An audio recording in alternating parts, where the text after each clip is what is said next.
And now I'm going to show you how to change things that require you to alter the actual layer.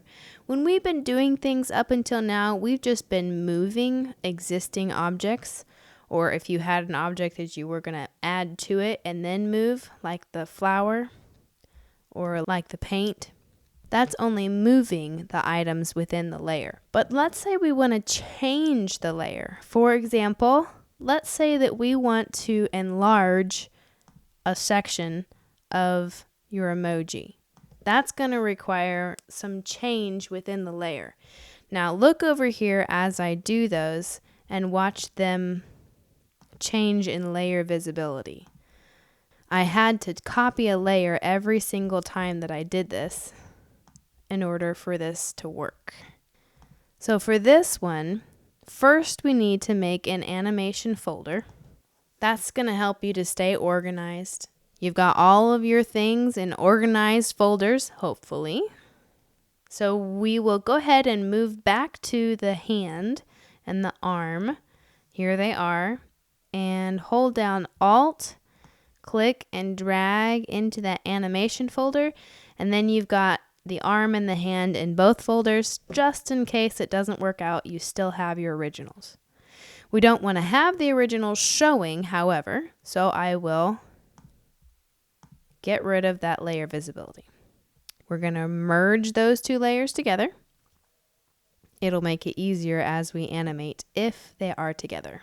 This technique is going to have a lot of repetition as well, same as the other technique where you moved the object over and over again without using the tween option. There are a few steps that you'll go through for each and every frame.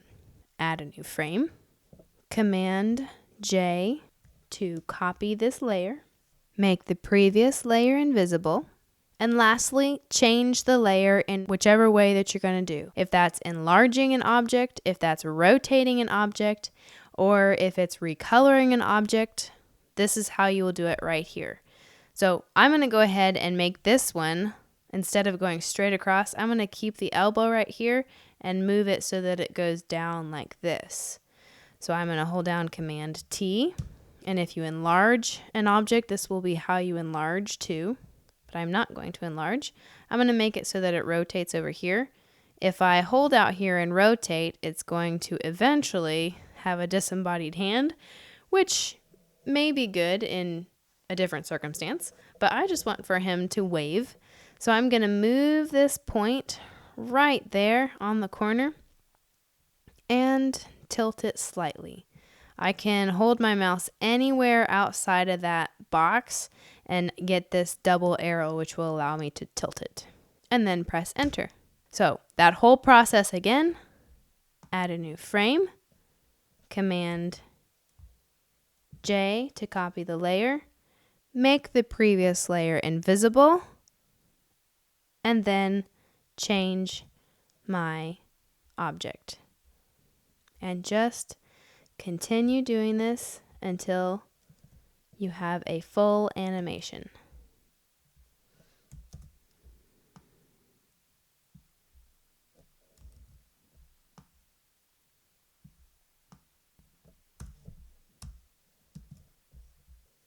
And then once you're finished with whatever effect that you were looking for, I used 10 new layers or new frames, and that's a pretty good number to stick to. If you go at least 10, you'll have a pretty good little GIF animation.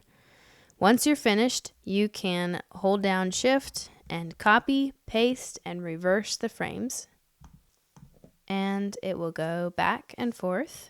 If I push forever, it will go back and forth forever.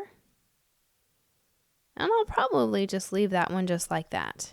I don't want to change any of the seconds on this one. I like that it just goes pretty much back and forth.